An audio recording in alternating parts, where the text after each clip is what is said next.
This series begins by showing Eddie Horniman, a United Nations peacekeeping officer, guarding the border between Syria and Turkey with his team. During the inspection of all incoming vehicles, his father's lawyer, Ahmed Iqbal, comes to meet Eddie to inform him that Eddie's father is in critical condition. After that, with the approval from Eddie's superior, which Ahmed had obtained, Eddie agrees to return to his hometown and leave his military career. Sometime later, Eddie arrives at his luxurious home, as his family is among the highest-ranking nobility respected in England. Eddie's return is greeted by his older brother, Freddie Horniman, his younger sister, Charlie Horniman, and Sabrina Horniman, who is Eddie's mother. After that, Eddie hurries to see his father, Archibald Horniman, the 12th Duke of Halstead, who is now bedridden due to his illness. On his bed, Archibald advises Eddie not to divide the inherited land and to protect Freddie from people who might try to take advantage of their family. Shortly after giving his final instructions, Archibald passes away, and at the funeral of the Duke, a woman named Susie Glass is seen attending, although Susie keeps her distance from the Horniman family. After the funeral, Charlie expresses her concern to Eddie about their older brother possibly selling the family's inherited land. At the next opportunity, all the members of the Horniman family gather to listen to Archibald's will, which will be read by Ahmed. In the will, Geoffrey Seacombe, who has been the head of security for the Horniman family, is mentioned to continue holding the same position as long as Geoffrey desires. Meanwhile, Sabrina will receive an annual living allowance, and Charlie will receive a certain allowance on the condition that she uses it to travel the world and learn various things. Charlie will also receive a trust fund allowance every week until she gets married. As for all the assets, including land and farms, Archibald bequeaths them to Eddie without giving Freddie any share. Upon hearing this, Freddie, as the eldest son in the family, appears upset with the will, as does his wife, Tammy, who is also disappointed with Archibald's decision. After the reading of the will is completed, Freddie informs Eddie that he is in debt to the amount of £4 million to Tommy Dixon due to his business failure. Apparently, Freddie had become a drug addict and was placed in a rehabilitation center where he eventually met Tommy, a gangster and drug dealer from Liverpool. Because of his business failure, Freddie fell into debt and even had to pay double to Tommy after repeatedly delaying payment, which led to him being locked in a freezer by Tommy and his older brother. Gospel. Despite being reluctant to deal with Freddie's problems, Eddie is forced to help his older brother as per his father's last wishes. Without hesitation, Eddie immediately withdraws all the cash stored in the safe.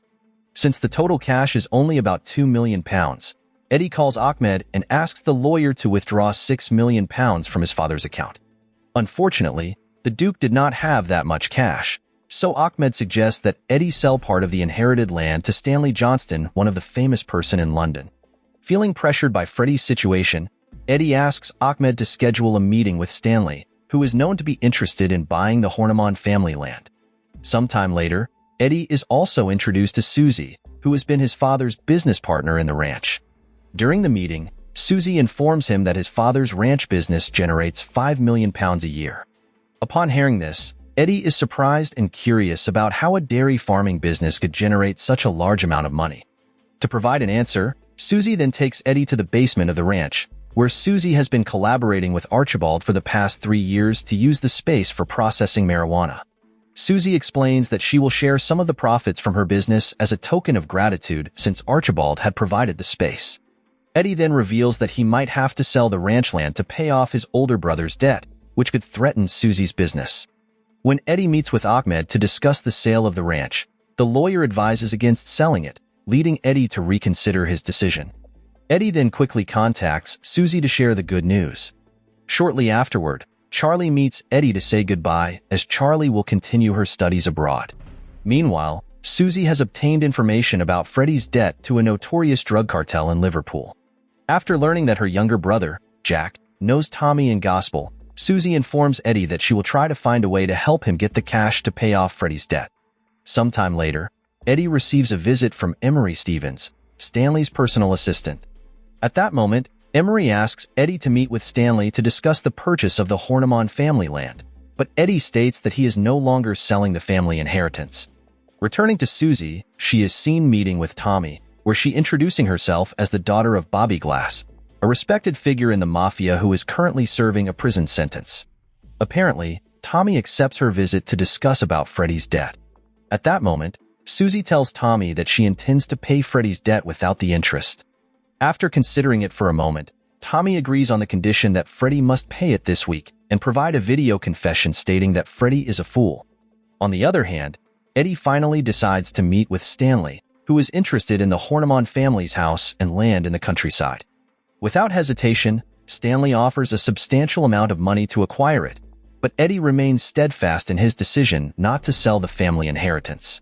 Despite the rejection, Stanley remains calm and offers Eddie his finest wine.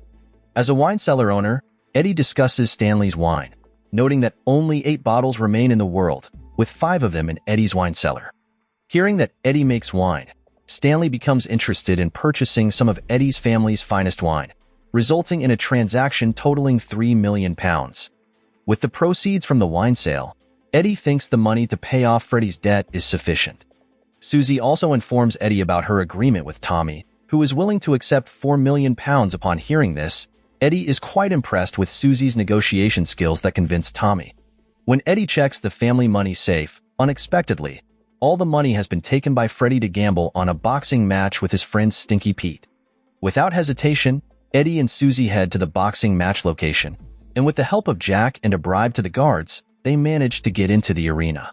Eddie then approaches Pete to reclaim Freddy's money, but Pete refuses, claiming the money has been handed over to the bookie. Frustrated, Eddie returns to his seat where Jack informs him that Pete lied and all of Freddy's money is still with him. Upon hearing this, Eddie goes back to confront Pete and is about to hit him, but Susie tries to calm him down. At the same time, the boxer Freddy bet on loses, so the money is considered completely Pete's. The next morning, Susie takes Eddie to Pete's house because her henchmen have beaten up the fraudster, allowing Eddie to retrieve his money. Upon returning home, Eddie demands that Freddy accept the condition of dancing in a chicken costume as Tommy requested so they can settle Freddy's debt. With no other choice, Freddy reluctantly agrees to the terms. On another day, Susie brings Tommy and his henchman named Jethro to the Horniman family home. While Jethro counts the money given by Eddie while listening to music through his headphones, Tommy forces Freddy to wear the chicken costume provided and dance in front of him.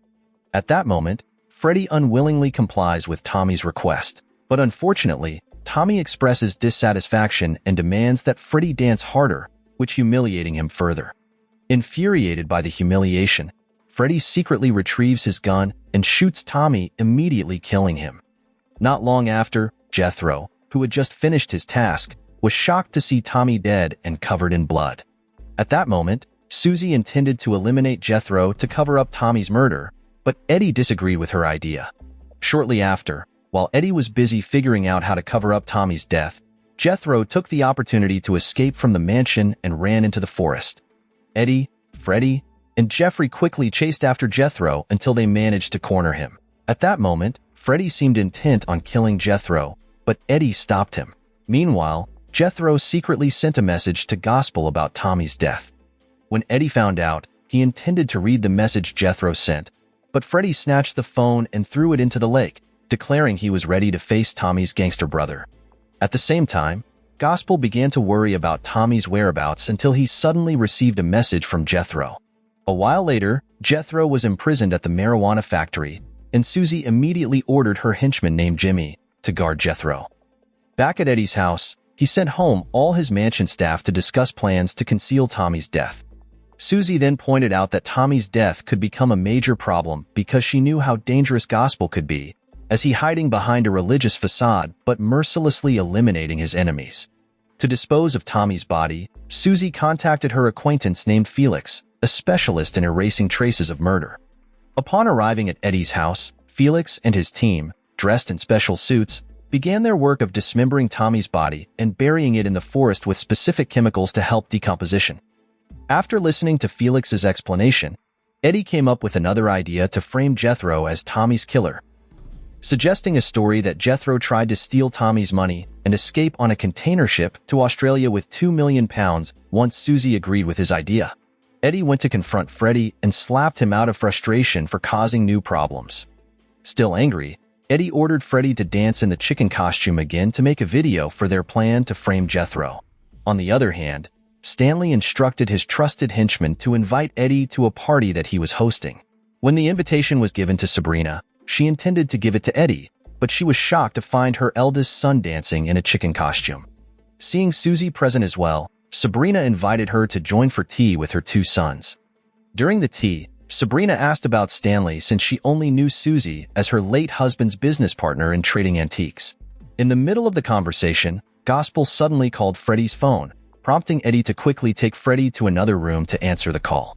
When Gospel asked about Tommy's whereabouts, Eddie admitted that Tommy had indeed come to his house, but after their business was done, Tommy had left. To find out what really happened, Gospel decided to come to Eddie's house the next day. When Gospel arrived at Eddie's house, the gangster brought his henchman and showed the strange final message from Jethro that was difficult to interpret.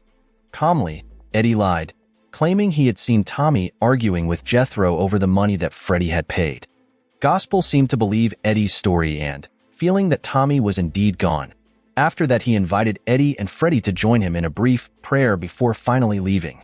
Shortly after, Eddie, planning to send Jethro abroad, intended to go to Jethro's house to retrieve his passport. Upon arriving in Jethro's room, Eddie began searching for the passport documents until he realized that Jethro's friend had entered the house, listening to music through headphones. Not wanting any witnesses, Eddie was forced to kill Jethro's friend, although he got injured in the stomach during the struggle. Despite his injury, Eddie quickly left Jethro's house because he needed to attend Stanley's party where Susie was waiting for him. At the party, Susie expressed her curiosity about why Stanley was willing to offer double the price for the Horniman family's land, as if Stanley desperately wanted it. According to Susie, Stanley was a drug dealer making billions of pounds in each transaction, leading Susie to suspect that Stanley intended to use the Horniman land to expand his drug business. Without informing Susie about what had just happened to him, Eddie invited her to meet Stanley, who was with his mistress named Roseanne. Upon seeing her, Eddie seemed to know Roseanne well because they had a romantic relationship while in school. Roseanne was known to be a direct descendant of King Leopold I and was 11th in line for the Belgian throne. At the same time, Stanley tested Susie's knowledge of antiques after Susie claimed to be a businesswoman in that field. Calmly, Susie explained about Stanley's watch, which was a historical piece. While Stanley was busy conversing with Susie, Roseanne confided to Eddie that she didn't mind being Stanley's mistress as long as the tycoon took her on trips using his private jet or luxury yacht. Back to Susie, she guessed that Stanley's watch was worth more than 10 million pounds, which impressing Stanley with her knowledge.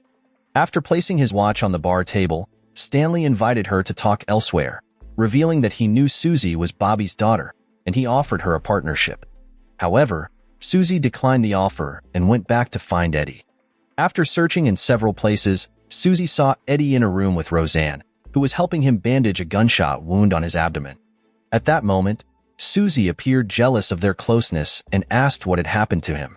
Eddie explained what had transpired before he arrived at Stanley's party and mentioned that he had called Felix to set up the crime scene so that Gospel would conclude that one of his men had been killed by Jethro. On another day, Gospel found Tommy's body in a car with a rifle. To gather more information about his brother's killer, Gospel visited Eddie and Freddie again, bringing the rifle and showing them a recording of Freddie's chicken dance on Tommy's phone. Eddie tried to explain what Tommy was doing at his house, but then Gospel suddenly mentioned that the rifle found was Eddie's father's. But Eddie claimed that the rifle had gone missing and speculated that Jethro had secretly stolen it to kill Tommy. Gospel seemed to believe all of Eddie's reasonable explanations, so he finally left the Horniman family's house. A few moments later, Eddie took Freddie to the marijuana field in the basement of their family farm. At that moment, Freddie was quite shocked and never expected that his father had been involved in the drug business all this time. On another occasion, Jethro finally left the country by ship, while Eddie asked Susie to arrange a meeting with Bobby, who was known to be in prison. When he met Bobby, Eddie was surprised to find him living freely because, with Bobby's influence, he received special prison services with various facilities. During the meeting, Eddie asked Bobby and Susie to terminate the contract for the use of the Horniman family farmland with compensation that Eddie would provide. Unfortunately, Bobby seemed unwilling to respond to Eddie's request. Meanwhile, Jethro was on the ship with Felix, whom Eddie had ordered to accompany Tommy's henchmen. Switching to the underground factory managed by Susie, after the narcotic plants were dried, as usual, Jimmy was responsible for delivering all the products to the buyers. On that day's delivery, Jimmy stopped by a restaurant where he met a beautiful woman named Gabrielle. They got to know each other and chatted until Jimmy didn't realize that Gabrielle had secretly taken his car keys and given them to her accomplice. Jimmy also exchanged phone numbers with her until he finally realized that his car, which was carrying the narcotic products, was gone. After hearing about the disappearance of Jimmy and the narcotic shipment, Susie discussed the matter with Eddie. According to her, the package should have been received by their customers, a gang led by Tony Blair. Although Tony was known as a foolish man, when it came to business and money, Tony was sharp, so Susie did not want to cause any problems with him. Apparently, in her previous meeting with Tony, Susie agreed to compensate for the failed narcotics delivery by helping Tony steal a green Lamborghini from his business rival. Therefore, Susie specifically called Eddie to ask for help stealing the luxury car. Eddie agreed on the condition that Susie's illegal business must immediately move off the Horniman family's farmland. Sometime later, Susie introduced Eddie to Tony, who showed him the location of the luxury car that the gangster was targeting at a luxury car dealership owned by a woman named Mercy, where Tony informed them that all the keys to the luxury cars in the dealership were usually kept in Mercy's office. To steal the car, Tony asked Eddie to hack the green Lamborghini's lock system in 30 seconds and replicate it with the key that Tony had prepared so that Eddie could drive away with the luxury car. To execute the plan, Eddie enlisted the help of Freddie and Tammy to distract Mercy by pretending to be car buyers at the dealership so that Eddie could complete his task. Meanwhile, Jeffrey, who was inspecting the forest around the Horniman family estate, was shocked to discover Jimmy lying unconscious in the middle of the forest. Back at Mercy's car dealership, Freddie and Tammy began asking about several cars displayed inside. When Eddie asked about the green Lamborghini, Mercy said that the car was not for sale. Shortly afterward, Tammy tried driving one of the luxury cars in the showroom, which impressing Mercy and her staff with her driving skills. At the same time, Eddie took advantage of the distraction to go to Mercy's office to find the key to the targeted green Lamborghini. After opening a drawer containing dozens of car keys, Eddie was shocked to see a severed finger stored inside. After that, Eddie tried to regain his focus and search for the desired car key to hack. Fortunately, the entire process was completed just before Mercy entered the room. At that moment, Eddie pretended to be waiting for her to prepare the receipt for the luxury car purchase. Since the car's price had not been agreed upon, Eddie continued to pretend by asking Freddie and Tammy, who then decided not to buy the luxury car, claiming they did not like the color. With Eddie's mission accomplished, the three of them quickly left Mercy's showroom. Meanwhile, at home, Jeffrey hands Jimmy, who has just regained consciousness, a glass of water to help clear the effects of the drugs Jimmy apparently consumed earlier. After Eddie and Susie arrive, Jimmy recounts how he lost the car that loaded with drugs at a restaurant. While Jimmy was trying to find a ride home, he accidentally got into a car with a group of addicts heading to the woods for a party. Unaware of the situation, Jimmy consumed the drugs, causing him to pass out until Jeffrey found him in the woods. After hearing the story, Susie suspects Gabriella to be part of the gang that stole Jimmy's car. Sometime later, Eddie chats with Susie in his office to discuss the mission he's undertaking. In his report, Eddie suspects Mercy is no ordinary woman as he found a severed finger in her drawer. Eddie even suspects Tony is hiding something related to the green Lamborghini he's eyeing. Despite the suspicious circumstances, Susie insists Eddie to continue with their plan to steal the luxury car. Meanwhile, Sabrina is seen meeting Jeffrey in the front yard, asking him to keep an eye on Eddie as she's worried her second son might get into serious trouble. Later that night, Eddie proceeds with the car theft plan alongside Freddie, who drops him off at the showroom. Upon arrival, Eddie instructs his brother to head home first, but Freddie doesn't seem to follow Eddie's orders and waits outside the showroom for his younger brother. Shortly after, Eddie begins his operation by triggering the alarm of one of the cars to divert Mercy's henchman's attention. While entering the showroom from the back door, Eddie accidentally stumbles upon a man being held captive by Mercy's group, forcing Eddie to take the man with him along with the green Lamborghini he intends to steal. Quickly, Eddie manages to escape with the luxury car, while Freddie ends up getting caught by Mercy's henchmen who were in pursuit of Eddie. During the journey, Eddie removes the hood of the man, revealing him to be one of Tony's henchmen and the owner of the severed finger found in Mercy's desk drawer. According to the man, Eddie shouldn't have stolen the car because inside the trunk, There are numerous drug packages worth millions of pounds apparently. Tony deliberately used Eddie and Susie to acquire these drug packages. Upon hearing this, Eddie feels enraged for being manipulated by Tony, while the man suddenly gets killed by a truck while attempting to escape from Eddie. Upon reaching their headquarters, Susie immediately helps Eddie clean up the blood splatter from Tony's deceased henchman. Meanwhile, Eddie is shocked to learn about Freddy's capture by Mercy's henchmen, leading Mercy to demand Eddie return the drug packages belonging to her. Without wasting time, Eddie and Susie head back to the showroom, even taking Tony with them. Upon discovering this, Mercy appears extremely angry, and she killed Tony in front of everyone. On the other hand, Jimmy contacts Gabrielle because he doesn't believe she stole his car. At that moment, Gabrielle simply smiles, and with her team, she proceeds to set Jimmy's car, along with the drug packages inside, on fire. On another occasion, Eddie discusses with Sabrina about Susie's illegal business conducted on their family's farm underground. At that moment, Eddie promises to eliminate the illegal business from their family's land. Several days later, a group of tourists tours one of the noble houses named Lord Bassington, only for the tour to turn chaotic when an elderly man known to be Bassington arrives, naked and firing shots indiscriminately. Meanwhile, Eddie and Susie revisit the plan to relocate Susie's illegal business from the Horniman family farm. At that moment, Susie is reluctant to discuss when she'll move. Instead, she's focusing on her plan to expand her business operations, much to Eddie's frustration. The next day, Eddie and Sabrina attended Bassington's funeral, also attended by Roseanne. After learning about the Bassington family's heir named Max, Eddie asked for Roseanne's help to introduce him to the late Bassington's son, who is a celebrity. In their meeting with Max, Eddie reveals his intention to move Susie's illegal business to Max's land. But he proposes a condition that Eddie helps him retrieve secret documents that could lead to a serious scandal from someone demanding a ransom of £500,000. At that moment, Max also asks Eddie not to look at the contents of the documents, claiming it's a secret of his father. After hearing all of Max's explanations, Eddie agrees to the conditions set by Max.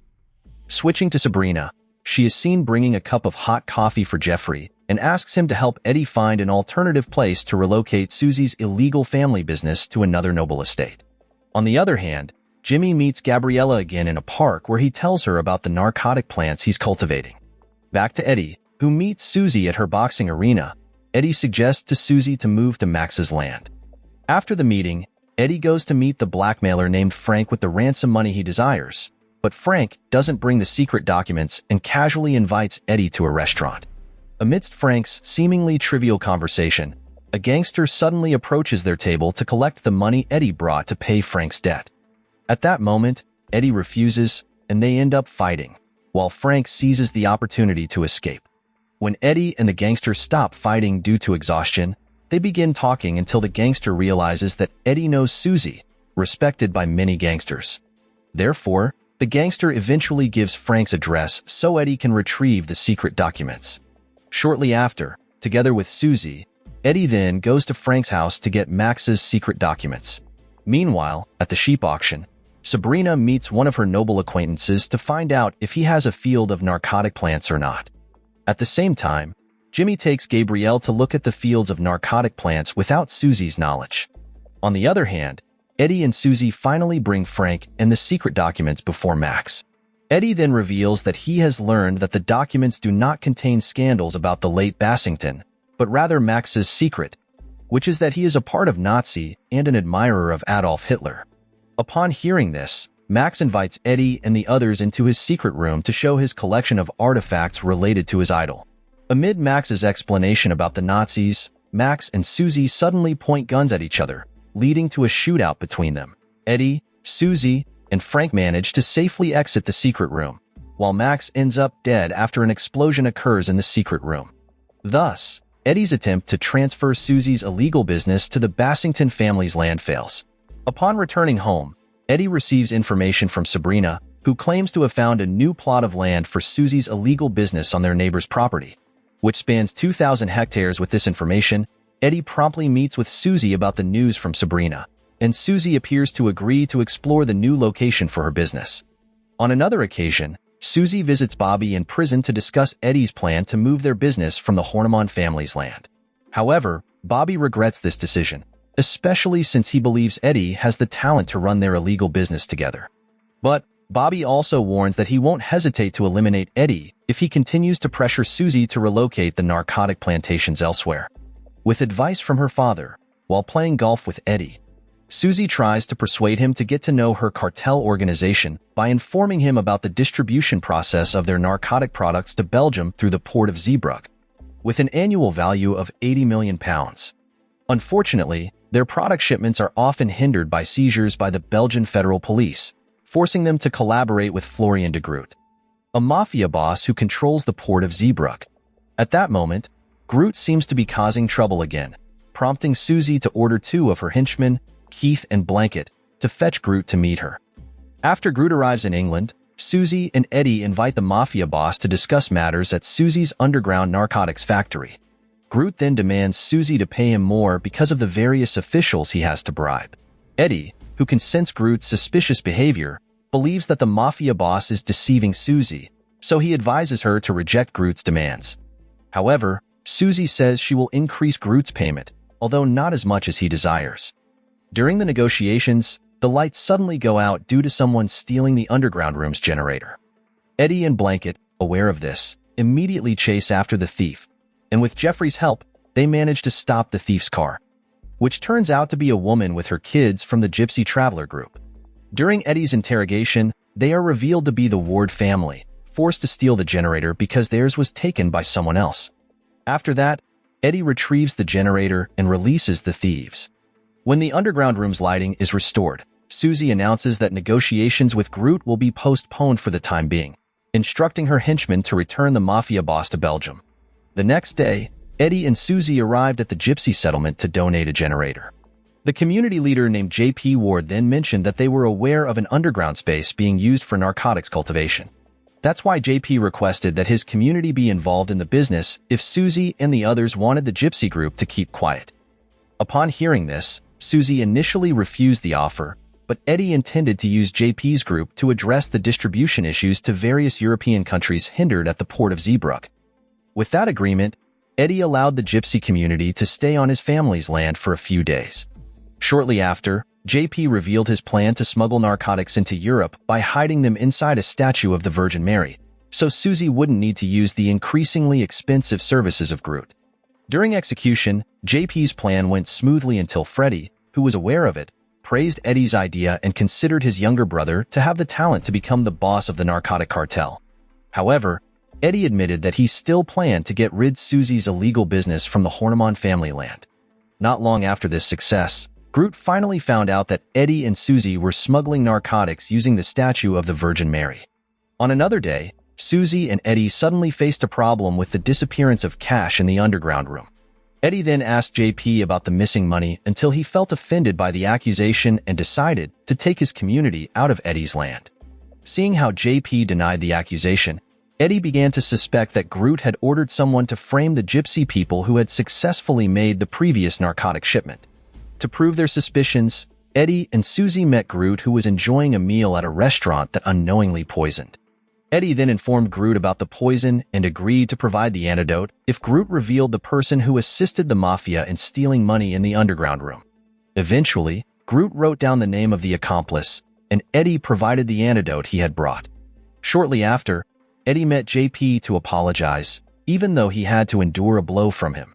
On another occasion, Eddie then took Keith and Blanket to the forest where JP and some of his henchmen were waiting for them. Unexpectedly, Keith turned out to be the one who helped Groot steal the cash in the underground room, leading Eddie and Susie to suspect JP's community. Angered by being made the scapegoat, JP ended up fatally shooting Keith, and before his death, Keith informed Eddie about Susie's killing of Jethro, causing Eddie to start losing trust in her and suspecting she might do the same to him. On the other hand, Sabrina and Jeffrey reflect on their former affair, revealing that Jeffrey is the biological father of Eddie and Charlie. The next day, Eddie met Jeffrey to seek advice on the possibility of Susie killing him because he intended to expel her business from the Horniman family land. At that moment, Jeffrey suggested that Eddie should still fulfill his business agreement with Susie while being prepared for any eventuality. Shortly after, Susie appeared at the Horniman family home to discuss her business with Eddie. At that moment, Susie said she needed £15 million to be laundered by her contacts over several months to generate profit. Eddie then agreed to the business offered by Susie before they both decided to go watch Jack's boxing match. Upon arriving at the match location, Eddie was introduced to Jack's promoter named Henry Collins, as well as a man known as a money launderer named Chucky Kubra. In their conversation with Eddie and Susie, Chucky explained that it would take him about 4 to 5 months to launder £15 million. Upon hearing this, Eddie considered Chucky's required time too long, so he secretly intended to look for another money launderer. As they hadn't reached an agreement, the three of them intended to discuss the matter again on another day. Just as Chucky left to meet his girlfriend, Susie, seeing the surveillance camera, accidentally caught Jack, who had just finished fighting, being intimate with Chucky's girlfriend. Because of this issue, Jack and Chucky quarreled, leading the money launderer to refuse to cooperate with Susie.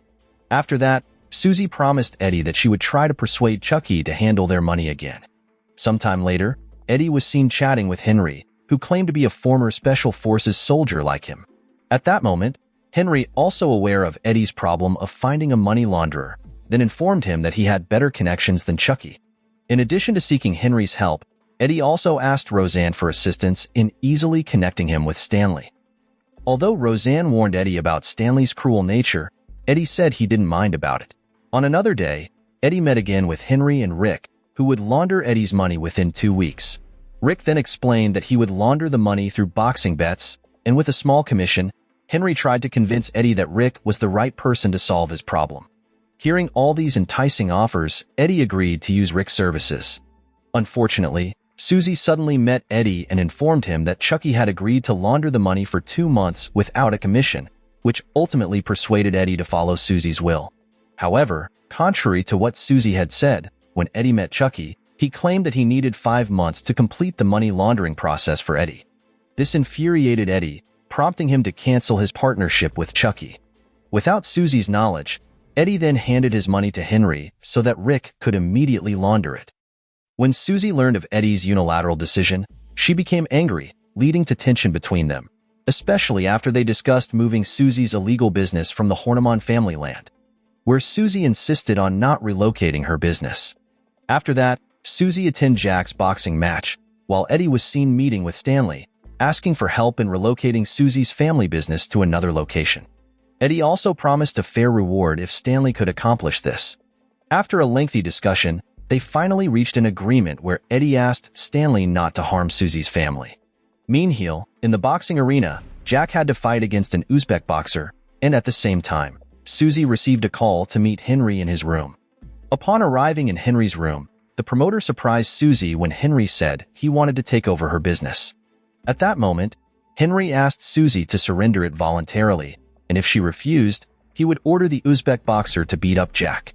Susie tried to defend her business until she saw Jack badly beaten, forcing her to agree to Henry's demand to take control of her narcotics business. After the boxing match, Susie immediately took the unconscious Jack to the hospital. During the journey, Susie was determined to retaliate against Henry, who was known to have bribed the Uzbek boxer and the referee to defeat Jack.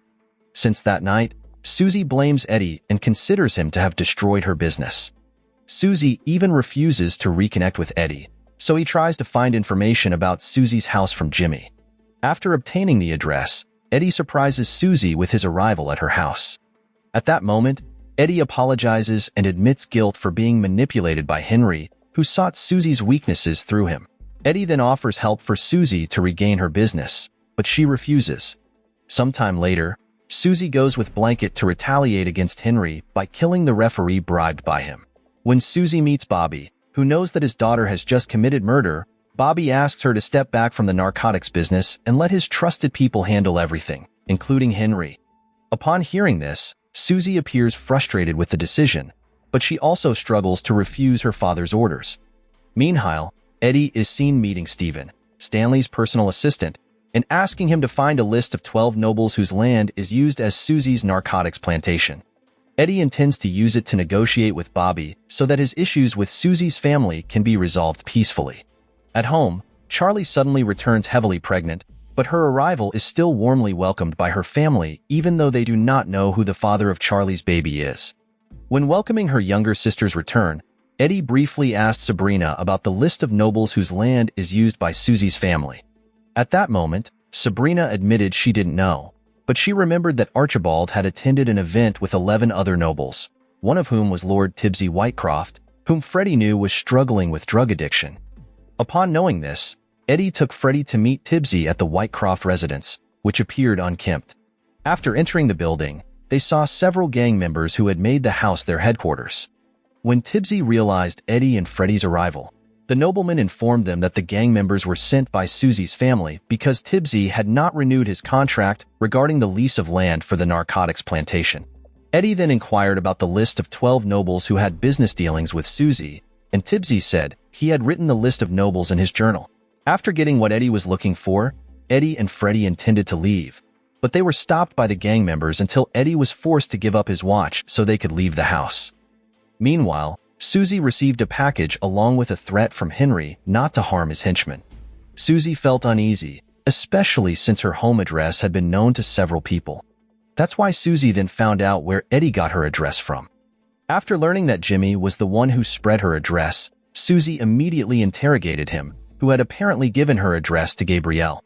Suspecting that Gabrielle was the one who leaked her address to Henry, Susie and Eddie went to Gabrielle to inquire about Henry's whereabouts. With a gun, Susie questioned Gabrielle, who confessed that she wasn't one of Henry's henchmen but Stanley's. For a payment of £20,000, Gabrielle was tasked with stealing Jimmy's car and burning it. Stanley also halted Susie's drug shipments to Europe by hiring Groot and Keith. Furthermore, Stanley controlled Henry to destroy Susie's family business. Feeling deceived by Stanley, Eddie decided to collaborate with Susie to retaliate against Stanley. The next day, when Eddie visited Bobby in prison, Susie and Blanket were at the hospital to visit Jack and prepare a plan. As Susie had predicted, that night, Henry and his henchmen entered Jack's empty hospital room. Seeing their target trapped, Susie and Blanket swiftly subdued them all until the helpless Henry revealed that Stanley was controlling Eddie. At that moment, Susie seemed to believe Henry's words, so she contacted Gospel and informed him that Freddie had actually killed Tommy. Feeling betrayed, Gospel intended to launch an attack on Eddie and Freddie. Jeffrey, realizing an attack from Gospel was imminent, promptly informed Eddie. Upon hearing the report, Eddie ordered all his family members to remain indoors. Meanwhile, Jeffrey quickly took Eddie to his cabin where he kept various firearms. Turning to Gospel, the gangster appeared outside Eddie's house and demanded Freddie to come out. Meanwhile, Bobby, aware of Gospel's plan to attack the Horniman family, urged Susie to stop it because Eddie was not under Stanley's control at all. Feeling remorseful for her actions, Susie called Eddie to apologize and then instructed Jimmy to send reinforcements to Eddie's house. At home, just as Freddie was about to leave, Eddie stopped him because it was not the time for negotiation, because they all had to face Gospel directly. Just as Gospel and Eddie were ready to launch the attack, Gospel received a call from Bobby asking him to stop the assault, so Gospel and his henchmen chose to leave Eddie's house. Sometime later, Susie and Eddie were summoned by Bobby and asked to cooperate, especially Eddie, who had received help from him after avoiding Gospel's wrath. At that moment, Bobby confessed his desire to retire and intended to sell his business to the highest bidder. After the meeting, Eddie and Susie brought some pigeons which they would give to potential buyers of Bobby's business. The first person Eddie and Susie offered the business to was Stanley, who had previously been their enemy. They both said they would overlook their past issues with Stanley and offered Susie's family illegal business to him. When Stanley mentioned Eddie's betrayal, he immediately denied it because when Steven checked the list one by one, all the phone numbers Eddie provided were connected to all his family members to deceive Steven. After that, Eddie and Susie also offered her family business to Mercy and Peter, who were Russian gangsters. They would write down their bid prices on a piece of paper and send them to Bobby through the pigeons they provided. While Eddie was at home, Freddie tried to suggest to his brother to participate in bidding for Bobby's business because Freddie knew Eddie had the talent to run a drug cartel. Persuaded by his older brother, Eddie agreed and began to raise funds to buy the business with the help of Ahmed and Sabrina's advice to collaborate with Susie. Additionally, Eddie also invited Henry and the 12 noblemen to work together so they could buy Bobby's drug business. Eventually, Susie agreed to Sabrina's offer. After meeting with Eddie to discuss their collaboration, Susie expressed her disagreement with Henry joining their organization, especially since Henry was responsible for Jack's hospitalization.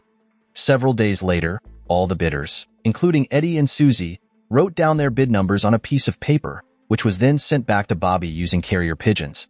After that, Bobby read each message on the pigeons that returned to him. Meanwhile, Charlie met Jeffrey and had long known that he was her biological father because since childhood, Jeffrey had always taught her various things. After that, Charlie finally admitted that she was proud to have a father like Jeffrey. Returning to Stanley, as he was the highest bidder for Bobby's business, Stanley instructed Steven to transfer the money to Bobby without realizing that it was all part of Bobby's and Eddie's plan to trap the nobleman into tax evasion. As a result, Stanley was arrested by the police for tax-related issues. For the other bidders, Eddie intentionally instigated them against each other, leading the gangsters to kill each other. Eddie also captured Henry when he handed over the money that Eddie had previously requested to buy Bobby's business. Unexpectedly, Bobby didn't actually want to retire from his illegal business and wanted himself, Susie, and Eddie to work together to expand their drug cartel. The plan to sell the business was part of Bobby's and Eddie's scheme to eliminate all their business rivals. In the final scene, it is shown that Eddie killed Henry in front of Susie, while Stanley was sent to prison, now sharing a cell with Bobby. Moral lesson from the story: never trust a pigeon with your secrets, especially when they're carrying bids for a drug empire. And if a plan involves more carrier pigeons than actual people, maybe it's time to reconsider your career choices.